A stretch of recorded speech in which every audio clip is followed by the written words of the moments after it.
están los textos para que ustedes los tengan preparados en su Biblia y vayan siguiendo el curso del mensaje a medida que lo vaya citando. Raíces hebreas. Desde aquí, como siempre, queremos mandar un saludo a las personas que nos están mirando por internet y que el Señor los bendiga ricamente y a nosotros también, obviamente.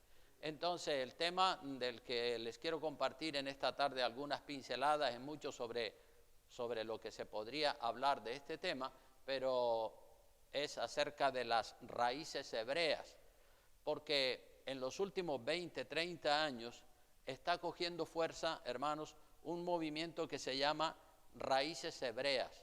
También se conoce como cristianos mesiánicos o cristianismo mesiánico. No sé si a ustedes lo han estado escuchando, pero es algo que trata un poco de llevar el cristianismo hacia el judaísmo.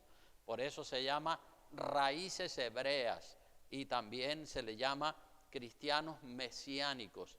¿En qué consiste ese movimiento? Porque eso es un movimiento, no es una denominación religiosa, es un movimiento. Y consiste en hacer volver a los cristianos a la ley, a las costumbres hebreas, al sistema de vida que tenían los hebreos incluso antes de Jesucristo. Les invitan a los cristianos, les invitan a guardar las fiestas judías como la Pascua, los tabernáculos, el Yom Kippur, que es el día del perdón, el día de Pentecostés, la fiesta de las trompetas. Otra cosa que les dicen es también les animan a guardar el sábado en lugar del domingo como hacemos nosotros los cristianos. Después les voy a dar unos textos de la Biblia. Algunos de los más fanáticos llevan también o inducen a la gente a llevarlos incluso a la circuncisión de la carne, a poner en práctica las leyes alimenticias del Viejo Testamento, de prohibido comer langostinos y todo ese tipo de alimentos, o prohibido comer cerdo y todo eso. Entonces van un poco en esa dirección. Ellos también suelen usar el kipá, que es el gorrito ese que llevan los judíos en la coronilla de la cabeza, usar la barba, el shofar o el cuerno de carnero. Hay aquí en Lanzarote ya un grupo de personas que andan por ahí, por esos montes, tocando el shofar, el cuerno de carnero. A ese movimiento también les gusta usar los flecos en la vestidura, como se usaba en el Viejo Testamento, las danzas, la música hebrea, el manto judío, que es de color blanco y celeste. Les gusta mucho los viajes a Israel y un montón de cosas que tienen que ver, no he citado sino unas cuantas, que terminarán un poco llevando a la gente al judaísmo. Y finalmente los más radicales terminarán estableciendo el sacerdocio arónico y el sacrificio de los animales y todo eso. Ellos creen, ese movimiento de raíces hebreas o cristianos mesiánicos, creen que la cultura hebrea es una cultura superior a la cultura cristiana. Creen ellos que el cristianismo está corrompido porque nosotros tenemos una cultura grecorromana y ellos tratan de llevar a los cristianos a las costumbres y a la cultura hebrea. Ellos magnifican y exaltan al pueblo de Israel. Todo lo que viene de la cultura judía para ellos es superior al cristianismo. Y ellos quieren aprender hebreo. No estoy diciendo que todo lo que tienen es malo. Hay muchas cosas que están bien. Quieren aprender hebreo, lo cual es bueno. Y muchas cosas buenas tienen, pero cuidado, porque entre col y col te meten una lechuga. Es decir, entre una cosa y otra te meten un gol. A ellos no les gusta que a Jesucristo lo llamemos Jesús, sino que lo llamemos por su nombre hebreo, Yeshua HaMashiach, Yeshua HaMashiach y Yeshua HaMashiach. Todo lo quieren judaizar, todo lo quieren hebraizar. esta gente del movimiento de raíces hebreas y de cristianos mesiánicos tienen un amor tan grande por Israel y por el judaísmo que raya la idolatría por ese pueblo y por esa cultura. Nosotros aquí en esta iglesia hace como 20 y tantos años tuvimos a una hermana que ella era americana pero descendiente de una familia judía y ella era muy emocionalista. Cualquier idea, cualquier sentimiento que llegaba a su cabeza o que llegaba a su corazón, ella se emocionaba tanto, y si estaba orando y le venía algún pensamiento acerca de Israel, ella se ponía toda loca. Uy, el Espíritu me está hablando, y se ponía diciendo, el Espíritu me está hablando. Y entonces todo eran revelaciones y todo tenía que ver con la cultura hebrea.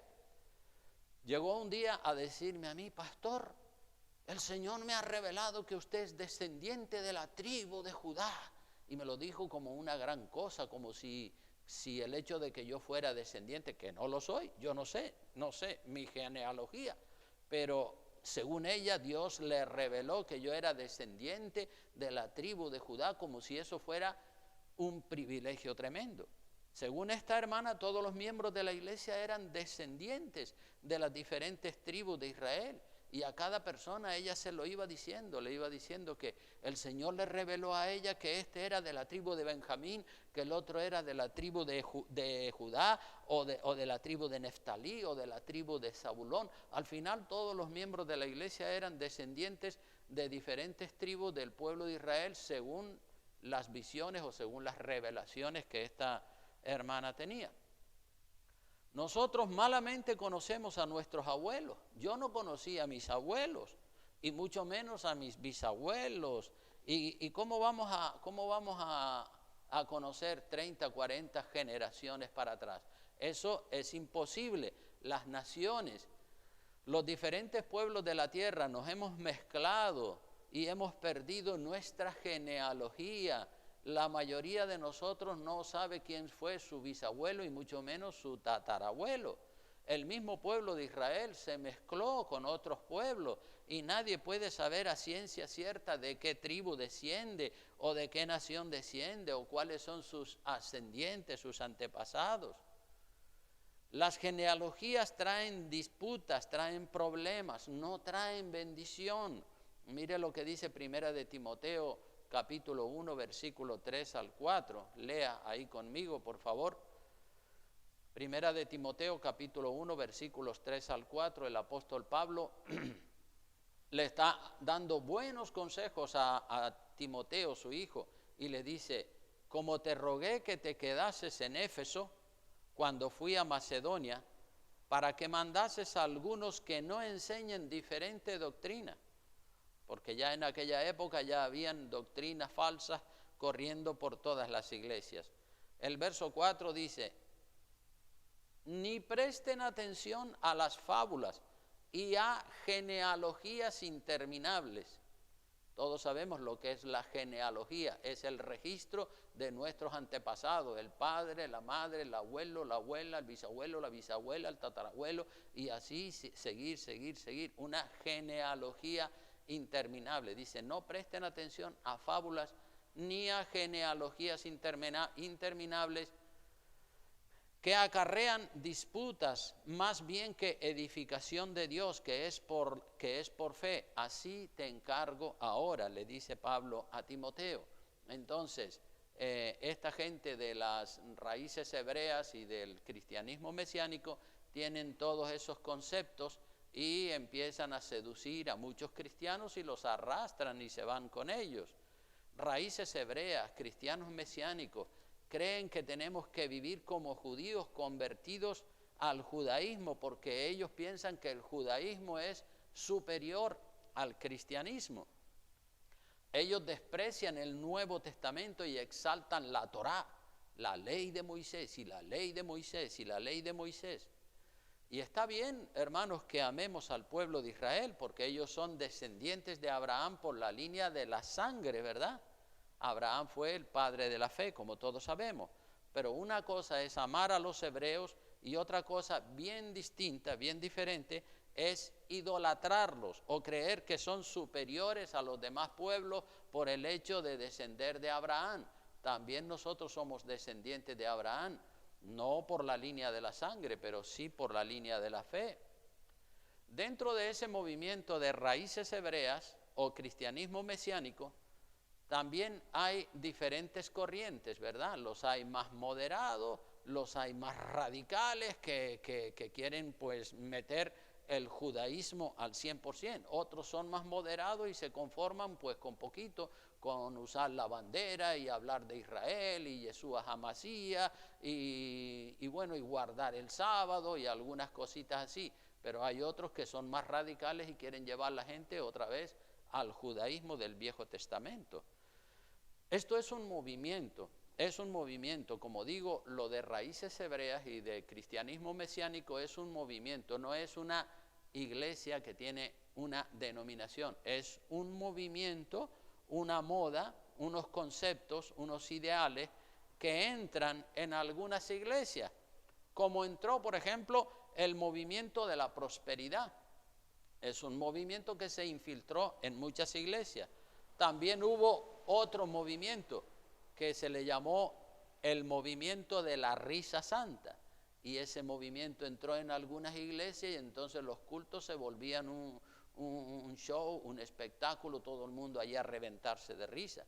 Entró después también el movimiento de las caídas y todo el mundo por el suelo, el movimiento del crecimiento, que era a crecer, como sea, hay que crecer y hay que crecer. No importa si la gente está bien o mal, lo que queremos es número de personas.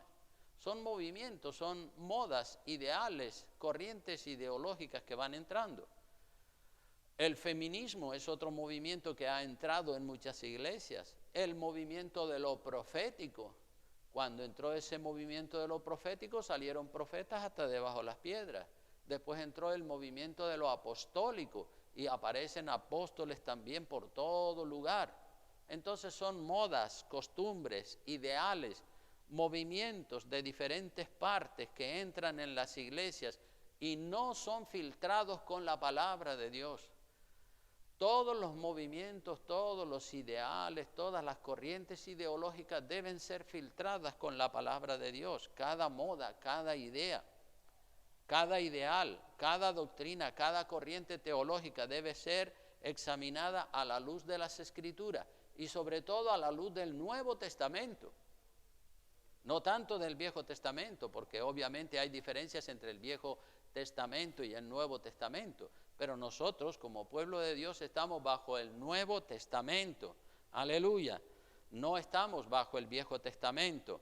Si nosotros no filtramos todas esas corrientes ideológicas que circulan por ahí, si no las filtramos con la palabra de Dios, más pronto que tarde el diablo nos va a meter uno o varios goles. Entonces tenemos que estar alerta y cuidado con todas las corrientes ideológicas que se mueven porque el diablo está trabajando de manera muy intensa en los últimos años. En la Biblia ustedes saben que tenemos dos testamentos, Viejo Testamento y Nuevo Testamento. Nosotros estamos como gentiles que somos de todas las naciones debajo del cielo, a nosotros se nos aplica el nuevo pacto, el Nuevo Testamento. La ley de Moisés fue una ley dada para los descendientes de Abraham por la línea de la sangre, es decir, para el pueblo de Israel. Y la gente del movimiento de raíces hebreas, ellos guardan el sábado, son como los adventistas, ¿verdad? Los adventistas del séptimo día, ellos siguen respetando el sábado porque ellos tienen una mezcla entre la ley y la gracia. Todos los mandamientos del decálogo, no robarás, no matarás, no adulterarás, etcétera, etcétera, todos ellos se repiten en el Nuevo Testamento, pero el único mandamiento que no se repite en el Nuevo Testamento es el mandamiento de guardar el sábado. No, ese mandamiento no se repite, todos los demás sí, pero ese no se repite en el Nuevo Testamento. Y los cristianos en la época de los apóstoles los cristianos comenzaron a guardar, después de la resurrección de Cristo, comenzaron a guardar el domingo, el primer día de la semana lo comenzaron a guardar, dejaron de guardar el sábado que correspondía a la ley y comenzaron a guardar el primer día de la semana. Ese primer día de la semana lo comenzaron a guardar para celebrar la Santa Cena y en honor a Jesucristo, porque ustedes saben que Jesucristo resucitó. ¿Qué día resucitó? El primer día de la semana, ¿no es cierto? Y entonces si vamos al libro de Hechos de los Apóstoles, capítulo 20, versículo 7, vean lo que dice la palabra de Dios allí, para que vean cómo los apóstoles, en honor a Jesucristo, comenzaron a guardar el primer día de la semana. Hechos capítulo 20, versículo 7, dice así: el primer día de la semana, reunidos los discípulos para partir el pan, Pablo les enseñaba. El primer día de la semana, reunidos los discípulos para partir el pan, ¿verdad? El primer día de la semana se reunían para partir el pan, para hacer el culto dominical, para celebrar la Santa Cena, porque ya no estaban, ellos entendían, los apóstoles, que ya no estaban bajo la vieja ley de Moisés, de que tenían que guardar el sábado y que tenían que celebrar la cena pascual una vez al año. No, ahora hay una nueva ceremonia que es la Santa Cena, y la Santa Cena no es una vez al año, sino cada primer día de la semana comenzaron a respetar el domingo como primer día de la semana en honor a Jesucristo y para celebrar la Santa Cena y hacer el culto normal. Dice que Pablo les enseñaba habiendo de salir al día siguiente y alargó el discurso hasta la medianoche. Entonces ahí vemos esa enseñanza cada primer día de la semana. El primer día de la semana en honor a Cristo. Desde ahí, desde la resurrección de Cristo, se comenzó a guardar el primer día de la semana. Y si miramos 1 Corintios capítulo 16, versículo 2, también vemos que aparece otra vez el término el primer día de la semana. Porque cada primer día, dice 1 Corintios 16, 2, dice: cada primer día de la semana cada uno de vosotros ponga aparte algo según haya prosperado. Y sigue el texto hablando, pero lo que quiero enfatizar es la primera parte del texto, cada primer día de la semana, para que vean ustedes que el hecho de que nosotros guardemos el primer día de la semana en honor a Jesucristo y para celebrar la Santa Cena es bíblico, y que ya no estamos bajo el viejo pacto, estamos bajo el nuevo pacto. Se mantiene el principio de descansar uno de los 7 días de la semana como en el Viejo Testamento, solo que hay un cambio. En el Viejo Testamento se guardaba el sábado y en el Nuevo Testamento se guarda el domingo, pero el principio se mantiene, el principio de descansar uno de los 7 días de la semana. Y se mantiene ese principio para celebrar la Santa Cena, que se celebra, como saben todos ustedes, con el pan y con el vino, y que es diferente a la cena pascual que se celebraba una vez al año y con la carne de un cordero. Claro que hay diferencias, hay muchas diferencias entre el viejo pacto y el nuevo pacto, son muchas las diferencias que hay. Y nosotros tenemos que mantener esas diferencias porque estamos bajo el nuevo pacto. No podemos otra vez regresar al viejo pacto, a la ley de Moisés. El nuevo pacto es mejor. ¿Cómo vamos a dejar algo mejor para regresar a algo peor? El viejo pacto era peor que el nuevo pacto. Vean lo que dice Hebreos. Hebreos capítulo 8, versículo 6 en adelante. ¿Están ahí? ¿Dicen amén? Dice así la palabra de Dios: pero ahora tanto mejor ministerio es el suyo. Está hablando del ministerio de Cristo. Cuanto es mediador de, ¿qué dice? De un mejor pacto. Estamos en el mejor. El Viejo Testamento no es mejor que el Nuevo Pacto. El Nuevo Pacto es mejor. y está establecido sobre mejores promesas, dice el texto. ¿Cómo vamos a volver al viejo pacto si es peor que el nuevo pacto? ¿Cómo vamos a ir a la ley de Moisés otra vez? Y además sigue hablando, dice en el verso 7, dice, porque si aquel primero, es decir, si el pacto de la ley de Moisés hubiera sido sin defecto, ciertamente no se hubiera procurado lugar para el segundo, para el pacto de la gracia en el cual estamos nosotros. Porque reprendiéndolos dice, he aquí vienen días, dice el Señor, en que estableceré con la casa de Israel y la casa de Judá un nuevo pacto. Ya está establecido ese nuevo pacto, lo hizo Jesucristo en la cruz del Calvario. Dice, no como el pacto que hice con sus padres, verso 9, el día que los tomé de la mano para sacarlos de tierra de Egipto, porque ellos, ¿qué pasó con ellos? No permanecieron en mi pacto. ¿Y qué hizo Dios? Se desentendió. Esta gente son tercos. No, me desentiendo de ellos.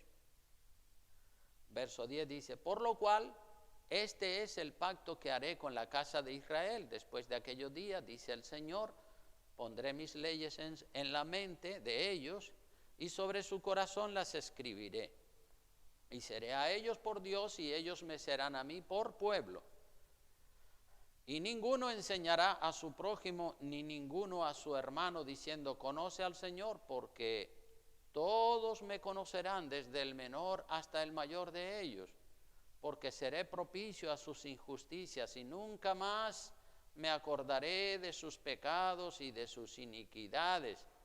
Al decir nuevo pacto, verso 13, al decir nuevo pacto, ha dado por viejo al primero. Estamos en el nuevo pacto, el pacto viejo ya está dado por viejo, ya está caducado, como dice ahí, y lo que se da por viejo y se envejece está próximo a desaparecer. Entonces ahí tenemos claramente la palabra de Dios, cómo el Señor nos enseña y cómo el Señor nos muestra la diferencia entre el viejo pacto y el nuevo pacto. Nosotros estamos en el pacto de la gracia, somos salvos por la fe en el Señor Jesucristo y la salvación es un regalo, una gracia de parte de Dios. No somos salvos por las obras, porque en el Viejo Testamento los que se salvaban era en base a las obras que hacían. Decía en el Viejo Testamento, haz esto, cumple la ley, cumple los mandamientos y vivirás por ello. Es decir, tendrás vida eterna y tendrás herencia y salvación si haces lo que dice la ley de Moisés. Y es verdad, hermanos, que el nuevo pacto tiene cierto parecido al viejo pacto, pero el nuevo pacto es muchísimo mejor que el viejo pacto. El nuevo pacto está vigente en la actualidad. El pacto viejo ya está caducado, ya está anulado, ya está fuera de uso. El viejo pacto está cancelado, terminado. Cuidado, por eso tenemos que tener cuidado con el movimiento de raíces hebreas o cristianismo mesiánico con toda su ideología y con Yeshua HaMashiach y con todo eso, porque lo que tratan es llevarnos, hebraizarnos, judaizarnos, para que adoptemos la cultura hebrea, la cultura judía, que no digo que es mala, tiene cosas buenas, ¿verdad? Pero también entre col y col, como he dicho, te meten una lechuga. Entonces no podemos nosotros tener una pata en el Viejo Testamento y la otra en el Nuevo Testamento, una pata en el Viejo Pacto y otra pata en el Nuevo Pacto. Eso es lo que hacen los de las raíces hebreas. Cristo cumplió la ley, hermanos. Cristo cumplió todos los requisitos de la ley para salvarnos a nosotros de las maldiciones de la ley. Cristo cumplió la ley para salvarnos de las maldiciones de la ley, no para que nosotros vivamos bajo la ley de Moisés. La persona que se coloca bajo la ley de Moisés está bajo maldición. el apóstol Pablo le habla a los Gálatas y le echa una bronca tremenda. Abra por favor el libro de Gálatas en el capítulo 3, versículo 1 en adelante. Como digo, el apóstol Pablo le echa una bronca porque ve que los Gálatas están titubeando entre dos aguas, entre si están en la gracia de Jesucristo o se vuelven a la ley de Moisés, están dando tumbos, no tienen las ideas claras. Y entonces el apóstol Pablo les dice así en el verso 1 del capítulo 3 de Gálatas, les dice: oh, Gálatas insensatos, ¿dónde está la sensatez de ustedes? ¿Quién os fascinó? ¿Quién los sedujo a ustedes para no obedecer a la verdad? Vosotros, ante cuyos ojos Jesucristo ya fue presentado claramente entre vosotros como crucificado. Pero si ya Pablo se había cansado de hablarle y de predicarle claramente el mensaje de Jesucristo y de salvos por fe y por gracia del Señor Jesucristo. Por eso le dice: ustedes son unos insensatos. Se les presentó el evangelio claro, lo aceptaron y ahora parece que están volviendo otra vez al judaísmo. Sigue diciendo: esto solo quiero saber, verso 2, de vosotros. Dice una pregunta, dice: ¿recibisteis el Espíritu Santo por las obras de la ley o por el oír con fe? Pues por el oír con fe recibieron el Espíritu Santo, por creer, no por cumplir las obras de la ley. Dice: tan necios sois, habiendo comenzado por el Espíritu, ahora vais a acabar en la carne. ¿Pero qué es lo que tienen ustedes en la cabeza? Piensen bien, tantas cosas habéis padecido en vano, porque ya habían padecido persecución por la causa de Cristo. Si es que realmente fue en vano, dice.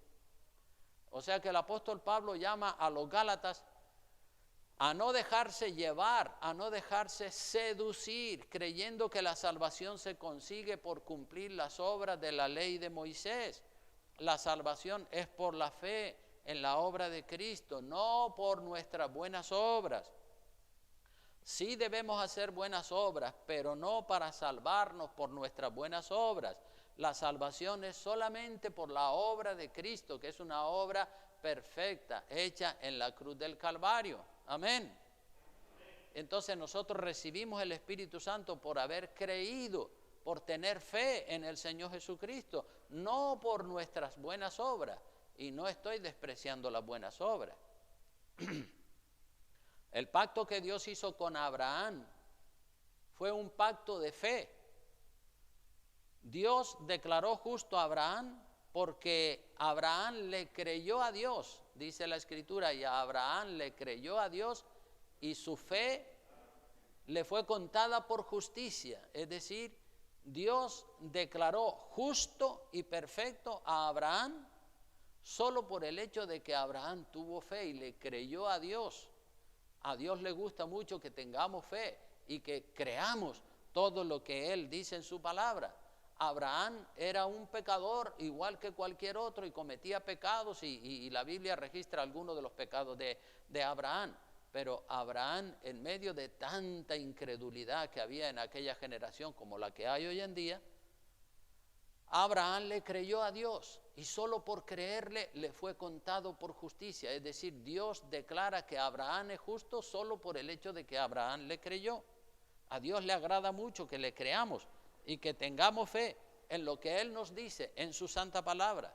Si no creemos en la revelación de Dios, en lo que Dios ha dicho, entonces es como hacer a Dios mentiroso.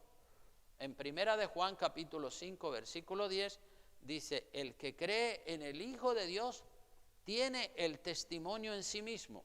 El que no cree, a Dios le ha hecho mentiroso porque no ha creído en el testimonio que Dios ha dado acerca de su Hijo. O sea que el que no cree, le está diciendo Dios: tú eres un mentiroso. Nosotros tenemos que creer, creemos de verdad. Y aparte de creer, hacemos buenas obras, pero la salvación y la entrada en el reino de los cielos es solamente por el hecho de creer. Seguimos leyendo pasajes de este libro de Gálatas. Vamos al Gálatas en el capítulo, ¿dónde estamos? En el capítulo 3. Vamos al versículo 5, dice: aquel pues que os suministra el Espíritu y hace maravillas entre vosotros, ¿lo hace por las obras de la ley o por el oír con fe? Pues evidentemente por el oír con fe. Versículo 6 dice: así Abraham creyó a Dios y le fue contado por justicia. Abraham creyó a Dios, aun siendo uno más del montón, y le fue contado por justicia. Sabed por tanto que los que son de fe, estos son hijos de Abraham. ¿Y cuántos son de fe aquí en esta tarde? Amén, ¿verdad? Todos somos de fe, todos creemos, entonces somos hijos de Dios, porque tenemos la fe que tenía Abraham. Y la Escritura sigue diciendo en el verso 8, la Escritura, previendo que Dios había de justificar por la fe a los gentiles, nosotros somos los gentiles, dio de antemano la buena nueva a Abraham, diciendo: en ti serán benditas todas las naciones. En ti, en Abraham, serán benditas todas las naciones. Es decir, en la descendencia de Abraham. ¿Y quién es la descendencia de Abraham más famosa? Cristo Jesús. Él es el descendiente de Abraham. Entonces, en el descendiente de Abraham, que es Cristo Jesús, serán benditas todas las naciones que reciben naturalmente a Jesucristo como su Señor y Salvador. De modo, verso 9, que los de la fe son bendecidos con el creyente Abraham, porque todos los que dependen de las obras de la ley, ¿en qué dice que están? Bajo maldición. Así que, hermano, no dependa de las obras de la ley. Para entrar arriba en el reino de los cielos, dependa solamente de la fe en Jesucristo. No dependa de las buenas obras que usted haya hecho, aunque es bueno hacer buenas obras, pero cuando usted se presente delante de Dios para ser juzgado, no se le ocurra decir: no, yo quiero entrar ahí en el reino de los cielos porque yo hice esto, aquello, lo otro, diezmé, evangelicé, ayudé a los pobres. Olvídese de eso. Yo entro arriba en el reino de los cielos por la fe, por la obra de Cristo. Cristo murió en la cruz del Calvario por todos mis pecados y por eso yo tengo entrada en el reino de los cielos. Después he hecho buenas obras, pero esas buenas obras no me sirven para entrar en el reino de los cielos. Para lo que me sirven esas buenas obras es para que una vez que haya entrado al reino de los cielos por la obra de Cristo, esas buenas obras servirán para que yo tenga mayor o menor recompensa dentro de los salvos en el reino de los cielos. Y sigue diciendo: todos los que, verso 10, todos los que dependen de las obras de la ley están bajo maldición. Esto es una declaración muy fuerte, porque la Biblia dice: no por obras, para que nadie se gloríe. Es por la fe en la obra de Jesucristo.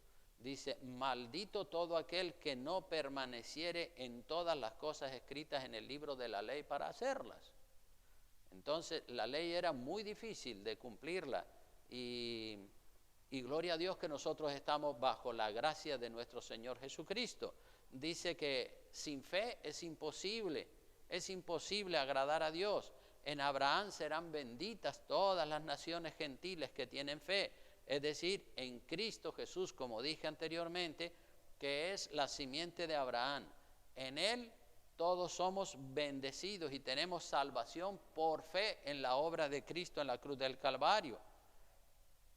Los que creen que se van a salvar por 4 o 5 buenas obras que hayan hecho, están completamente equivocados.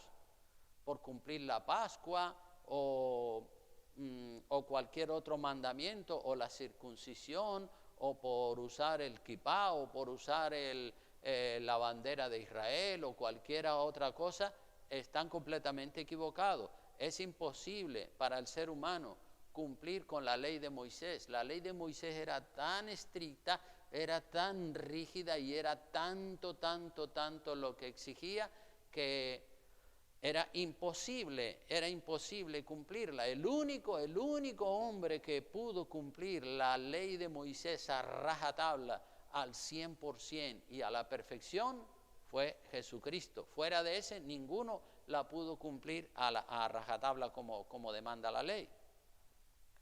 Así que si dejas la gracia y si dejas la fe para tratar de salvarte a través de tus buenas obras, pues la Biblia dice que estás bajo maldición. Seguimos leyendo, verso 11 dice, y que por la ley ninguno se justifica para con Dios. Por la ley ninguno se justifica para con Dios. Es evidente porque el justo por la fe vivirá. Nosotros vivimos por la fe. Hacemos buenas obras, sí, pero no vivimos por las buenas obras, vivimos por la fe en Cristo Jesús. Y la ley no es de fe, la ley de Moisés no es de fe, sino que dice, verso 12, estoy ahí, dice, el que hiciere estas cosas vivirá por ellas. Eso es lo que dice la ley de Moisés. Pero Cristo, dice el verso 13, nos redimió de la maldición de la ley, hecho por nosotros maldición, porque está escrito, maldito todo el que es colgado de un madero, para que en Cristo Jesús la bendición de Abraham alcanzase, en Cristo Jesús, que es el descendiente por la línea de la sangre de Abraham, en Cristo Jesús la bendición de Abraham alcanzase a los gentiles, a ti, a mí y a todos los pueblos de la tierra, a fin de que por la fe recibiésemos la promesa del Espíritu Santo y la promesa de la herencia en el reino de los cielos.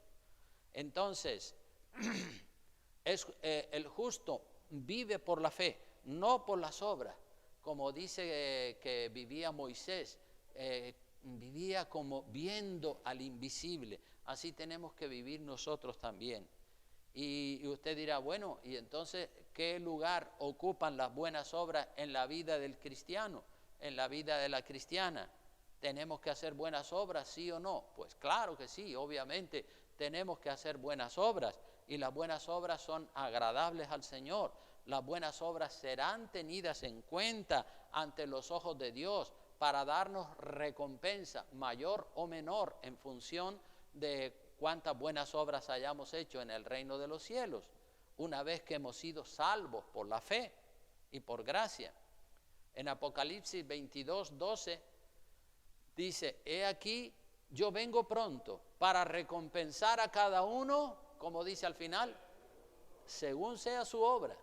Entonces, la recompensa, no la salvación, la recompensa es el grado de gloria que vas a tener una vez que estés ya dentro del reino de los cielos.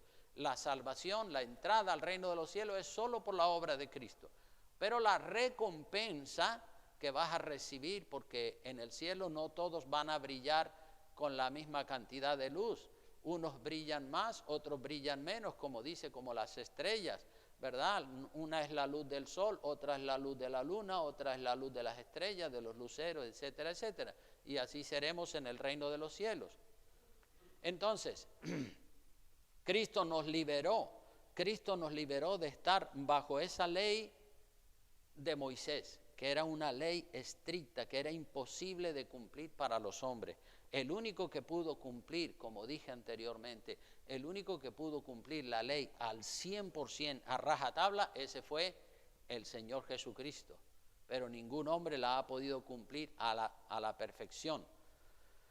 En Cristo, con Él y en Él, alcanzamos la bendición de Abraham, que se recibe por la fe, no por las obras.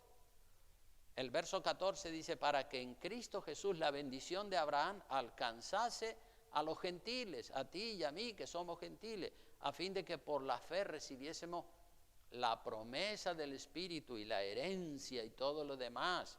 El verso 15 dice, hermanos, hablo en términos humanos, un pacto, aunque sea de hombre una vez ratificado, nadie lo invalida ni le añade.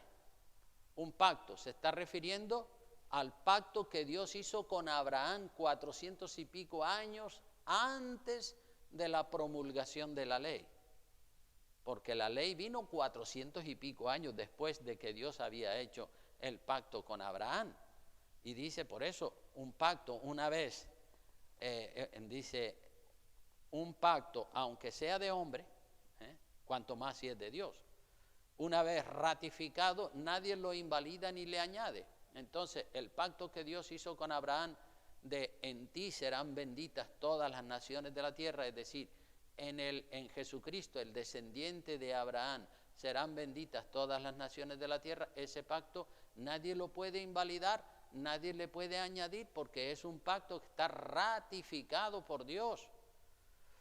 Por eso dice en el verso 16, ahora bien, a Abraham fueron hechas las promesas, las del pacto, y a su simiente. No dice y a las simientes en plural, como si hablase de muchos, sino como de uno, y a tu simiente. ¿Cuál es la simiente de Abraham? Cristo, la cual es Cristo, a tu simiente, la cual es Cristo. Entonces el pacto que Dios hizo en Abraham se cumple en la simiente de Abraham, que es Cristo. Sigue diciendo, verso 17. Esto pues digo, el pacto previamente ratificado por Dios para con Cristo, por eso que el pacto fue ratificado, confirmado, dice, la ley de Moisés, que vino 430 años después, o sea que pasó casi medio milenio desde que Dios hizo el pacto con Abraham hasta que vino la ley de Moisés, 430 años después. ¿La ley de Moisés abroga el pacto que Dios hizo con Abraham? No lo puede abrogar, porque un pacto, dice, una vez ratificado, nadie lo invalida ni le añade. Por eso dice, esto pues digo, el pacto previamente ratificado por Dios para con Cristo, el descendiente de Abraham, la ley que vino 430 años después, no lo abroga para invalidar la promesa de que en ti serán benditas todas las naciones de la tierra. Porque sigue diciendo la Escritura, dice, porque si la herencia es por la ley, ya no es por la promesa, pero Dios la concedió a Abraham mediante la promesa. La herencia del reino de los cielos no es por el cumplimiento de la ley, es por la promesa que Dios le hizo a Abraham antes de la promulgación, 430 años antes de la promulgación de la ley. El pacto que Dios hizo con Abraham nadie lo puede invalidar. Es un pacto de fe, no es un pacto de obra. Ese pacto es anterior a la ley de Moisés, es más importante que la misma ley. La ley de Moisés no puede anular ese pacto que Dios hizo 430 años antes de la promulgación de la ley.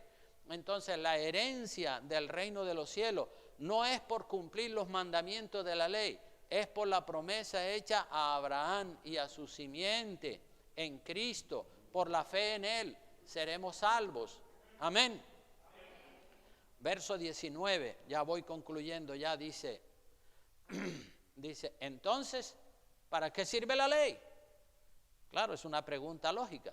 Si se le está dando mucha más importancia a la promesa y a la gracia y a la salvación por fe y por gracia que Dios le prometió a Abraham, entonces la pregunta lógica es, ¿y entonces para qué sirve la ley?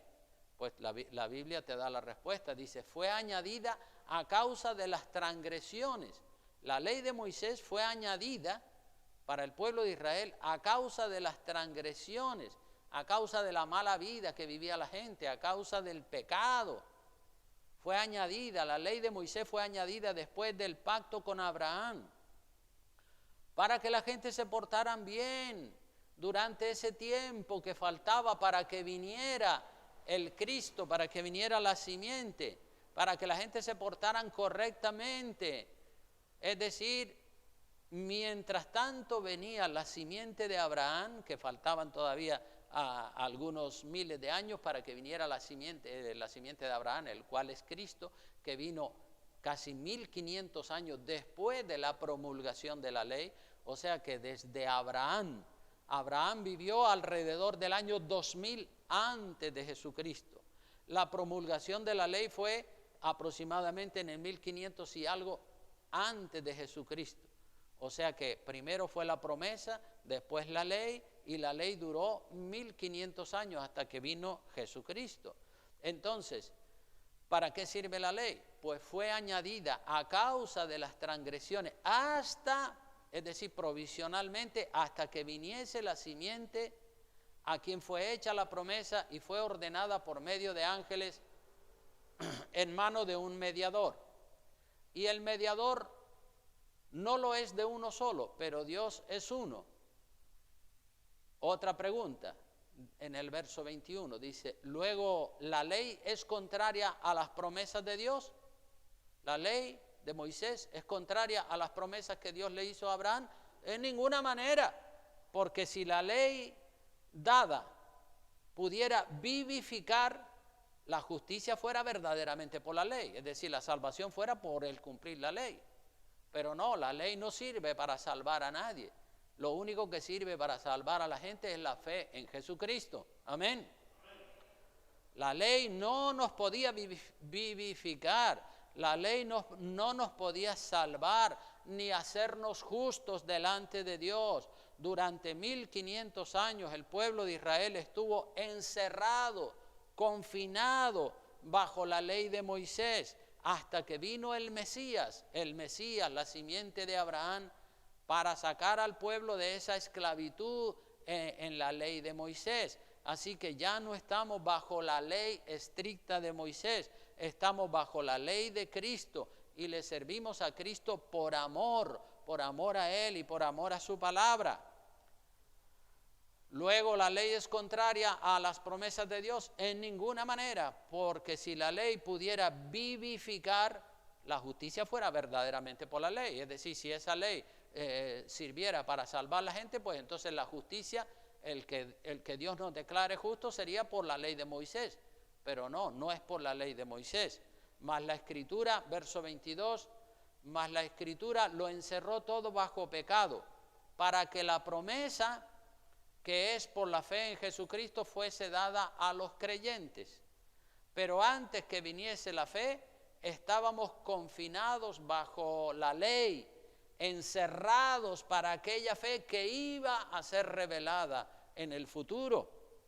El pueblo de Israel estuvo 1500 años encerrado bajo esa ley, en espera de que viniera aquella nueva esperanza, el Salvador del mundo, el Señor Jesucristo. Estábamos confinados, encerrados para aquella fe que iba a ser revelada, que todavía no había sido revelada.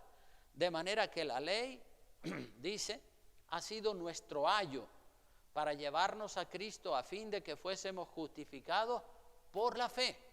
Es decir, la ley ha sido un maestro, un pedagogo o una pedagoga que nos ha ido enseñando.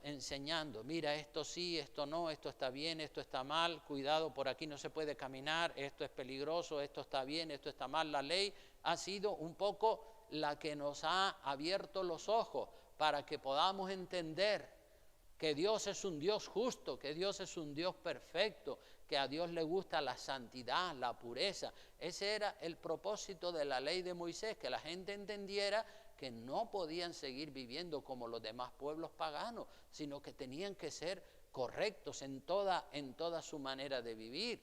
Entonces la ley es un ayo, es un maestro que nos enseña a prepararnos para entender el carácter de Dios, que Dios es un Dios santo, puro y perfecto. Y esa ley estaba ahí de manera provisional hasta que viniera la simiente de Abraham, que es Cristo, y cuando Cristo llegó, pues lo recibimos por fe y decimos, aleluya, este nos trae salvación, y somos salvos por la fe. Recibes a Cristo y ya eres salvo por la fe. Luego después tienes que hacer buenas obras, sí, pero no para salvarte por las buenas obras.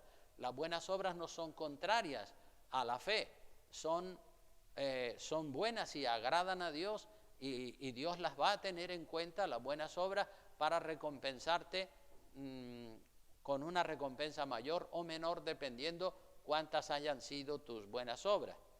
Como dice el verso 25, pero venida la fe, ya no estamos bajo el ayo. El ayo es la ley. Venida la fe, ya vino Jesucristo 2000 años atrás, entonces ya no estamos bajo la ley, bajo el ayo. Estamos bajo una ley superior, que es la ley de Cristo, es el amor a Dios. Aleluya. Dice, pues todos sois hijos de Dios por la fe en Cristo Jesús. Amén. Qué lindo, ¿verdad? La palabra de Dios nos enseña tantas cosas tan bonitas. Entonces, bueno, pues con esto quiero terminar este mensaje y dar gracias a Dios y advertirles, sí, que anden con cuidado porque, como digo, los del movimiento de las raíces hebreas andan por ahí buscando a quién judaizar y a quién meterle la cultura del pueblo de Israel. Y junto con la cultura esa, te van llevando poco a poco a la ley de Moisés. Y si estás otra vez en la ley, recuerda lo que dice la palabra, estás bajo maldición. Estamos bajo la gracia y la misericordia del Señor. Amén. Bueno, pues gracias a todos ustedes. Vamos a estar puestos de pie y terminar con una oración de gratitud al Señor.